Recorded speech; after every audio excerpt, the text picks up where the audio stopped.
मैंने अपने फादर से पूछा कि मेरे को इंपोर्ट में और आगे लेवल पे जाना है, तो उन्होंने तो मेरे को डांट के चुप करा दिया। पहले मैंने एक्सपोर्ट पे करा और फिर कहीं ना कहीं मैंने इंपोर्ट चालू करा। मेरा प्रोडक्ट ओसीसी। तो आदमी को जब बढ़ता है तो उसको प्रोडक्ट ऐड करने चाहिए। सर आपको याद है, आपने एक बारी मेरे को घाटे से बचाया था जब ओसीसी में मैं एडवांस पैसे देने वाला था, बट उन्होंने कहा नहीं, जो कर रहे हो वो करते रहो। एक 20 रुपए किलो की चीज से सीधा ये 100 रुपए किलो की चीज पे जा रहे हैं और इनको नॉलेज है नहीं तो नुकसान हो जाएगा। Is right. बट सर अगर मैं स्टील की सोच रहा हूँ तो क्या सही है कि एक्चुअल में 90% लोग क्या है, कोई आयरन पे कर रहा है, कोई कॉपर पे, किसी ने स्टील की तरफ ध्यान ही नहीं दिया हमारे इंडिया में कि हमें स्टील इंपोर्ट करना आवश्यक है।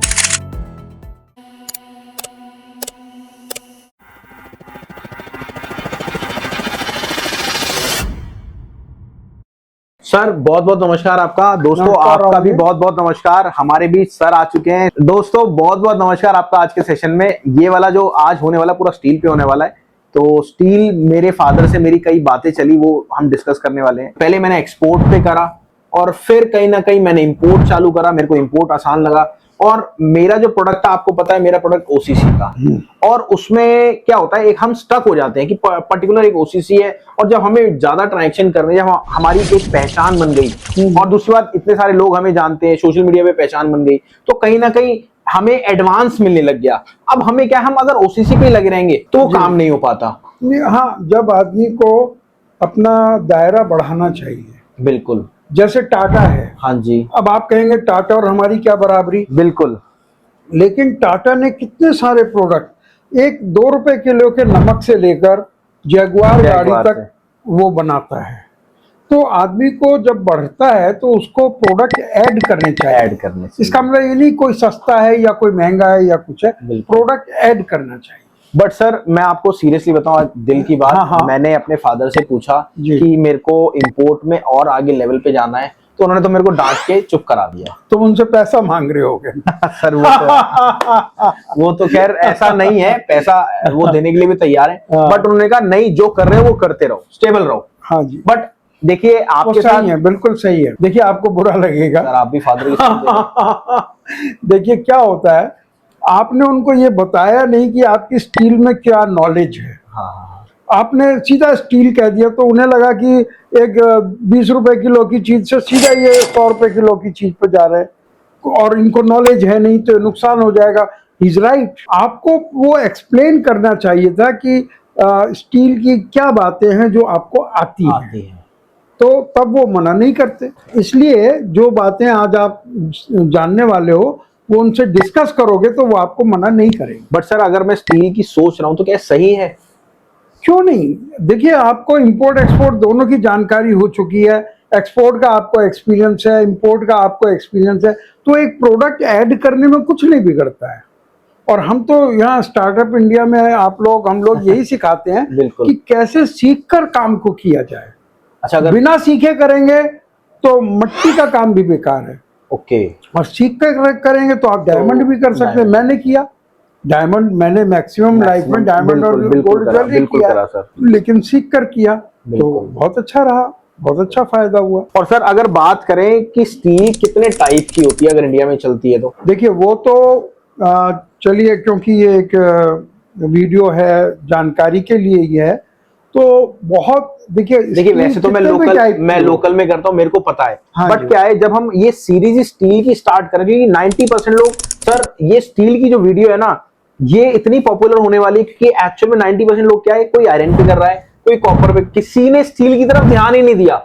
और ये एक बहुत बड़ा सोर्स है हमारे इंडिया में कि हमें स्टील इंपोर्ट करना आवश्यक है। ये तो आप भी उस दिन कह रहे थे। बिल्कुल बिल्कुल। ये देखिए स्टील जो है कम लोगों को मालूम है। बिल्कुल। और चूंकि आप कर रहे हैं, मैं तो ये कहूंगा कि स्टील के बारे में आप ही बताएं तो ज्यादा अच्छा है। नहीं बिल्कुल, मैं बता देता हूँ। उसमें कोई फर्क नहीं है, स्टील स्टील है, शेप में फर्क होता है। शेप में वो आप बताएं क्योंकि आप लोकल। देखिए स्टील जो होता है आपके 5-6 टाइप का होता है। सबसे पहले 202, उसके बाद 304, उसके बाद 316। और क्या फर्क होता है? सर फर्क ये होता है, देखिए 210 जो होता है, 202 जो होता है वो सस्ता होता है और उसमें रस्ट भी लग जाता है, मतलब जंग भी लग जाता है, सबसे बड़ी समस्या। और अगर 304 की बात करें, सबसे पॉपुलर होता है, जितनी भी रेलिंग्स होती हैं, जितने भी यूटेंसिल्स होते हैं, सारे उसके बनते हैं। ये पहचान आपकी सबसे बड़ी स्टील की है। और वहीं अगर बात करें हम 316 की, एसिड प्रूफ होता है, इसमें कोई भी एसिड नहीं होता, सबसे ज्यादा यूज केमिकल्स वगैरह में होता है और हॉस्पिटल्स वगैरह में होता है बेसिकली। बिल्कुल। और वहीं अगर बात करें हम आपके 310 की, हाई टेम्परेचर होता है, मतलब आपके बॉयलर, मतलब जो गीजर्स वगैरह होते हैं उसके अंदर ज्यादा ये यूज होता है और ये ज्यादा जल्दी गलता नहीं है। ठीक है, ये है। और 410 जो होता है वो मैग्नेटिक होता है, उसमें हार्ड क्लचर बहुत यूज होता है, तो वो पूरा वो होता है। और 420 की बात करें तो सबसे हार्ड होता है, हल्का सा मोड़ने से भी टक से टूट जाता है। केमिकल का रेशियो जो होता है बहुत ज्यादा होता है। ये पूरा प्रोसेस है बहुत, और ये सीखा मैंने सर आपसे ही है। कोई बात नहीं, लेकिन अच्छा लगता है कि आपने इसको प्रॉपरली सीखा है और किया है। सर जैसे स्टील को इंपोर्ट करें तो इसमें क्या क्या सावधानी बरतनी पड़ती है? राहुल जी, सावधानी कुछ भी इंपोर्ट करें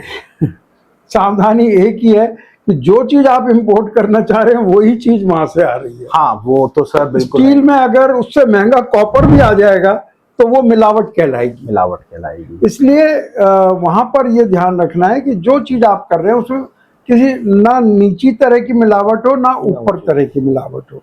जितना एक जैसा आए, होमोजीनियस आए, उतना ज्यादा अच्छा है। अच्छा, लोडिंग के टाइम पे जैसे सर मेरे को सऊदी में माल अच्छा मिल रहा है जी, तो लोडिंग के टाइम में अपना बंदा होना जरूरी है? क्यों नहीं?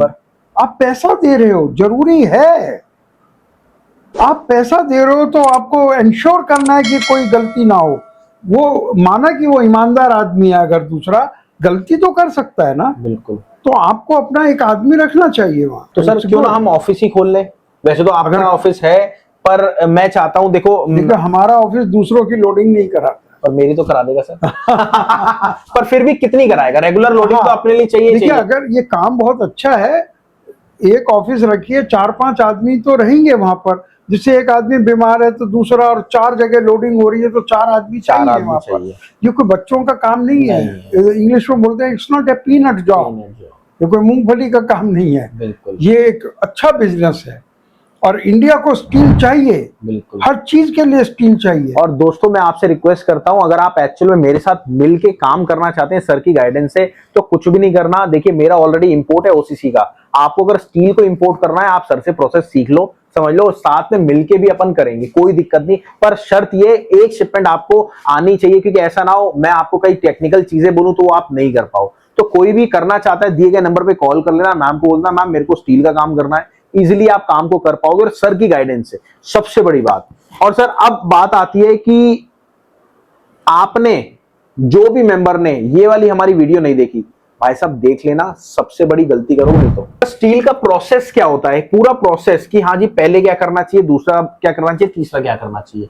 सर प्रोसेस इंपोर्ट का क्या होता है, मैं आपसे जानना चाह रहा हूँ कि एक्चुअली में प्रोसेस क्या होता है। राहुल जी, मैं आज ये जानना चाहता हूँ आपने क्या सीखा है। नहीं सर, मैंने तो बहुत कुछ सीखा है सर। पहले तो देखो मैं आपको बताता हूँ, पहले तो हमें करना चाहिए प्रोडक्ट सिलेक्शन। हाँ, सिलेक्शन हो गया, स्टील है। बिल्कुल। फिर मार्केट सिलेक्शन, कहाँ से खरीदेंगे। हाँ, सऊदी से करना है, ये भी हो गया। वो कहीं से भी करिए। अच्छा, कंप्लेंट डॉक्यूमेंटेशन तो अपना बना हुआ है, तो अपन को टेंशन नहीं है। बिल्कुल। उसके बाद खुद की वेबसाइट भी है अपनी, जी बिल्कुल, तो वो भी टेंशन नहीं है। उसके बाद जो प्रोसेस आता है, बायर फाइंड करें। अच्छा, मेरे पास जो है वो 2-3 ही बायर स्टील के, नहीं सही है? ज्यादा होने चाहिए।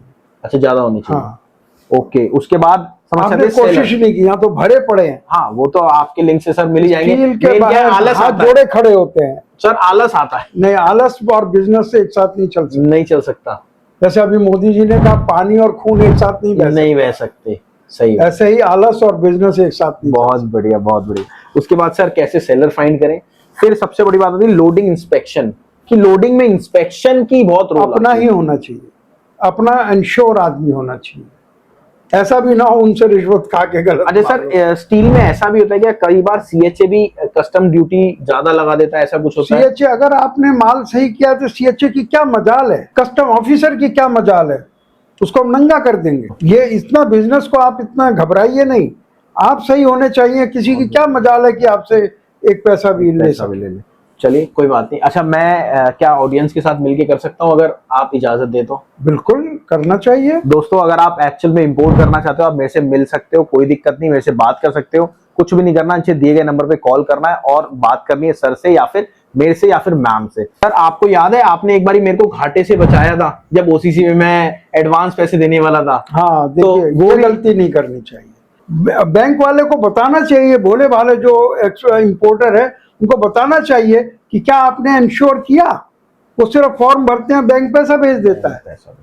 मैं इस मामले में मैं कहूँगा ये हमारी सरकार की गलती है कि जो भोले भाले इंपोर्टर है उनको एजुकेट करना चाहिए। आज ये काम हमें करना पड़ रहा है। बिल्कुल दोस्तों, मेरी आपसे रिक्वेस्ट है किसी को भी एडवांस ना भेजें, और अगर एडवांस भेजने की बात है, आपको ज्यादा सस्ता माल मिल रहा है तो कुछ भी नहीं करें, दिए गए नंबर पे कॉल कर लेना। पूरी डिटेल के लिए मैम आपको गाइड कर देंगे या फिर पर्सनली सर से बात करा देंगे या मेरे से बात करा देंगे। किसी को भी इंडिया के बाहर एडवांस ना भेजें, आपसे हाथ जोड़ के रिक्वेस्ट है, please please please. Thank you.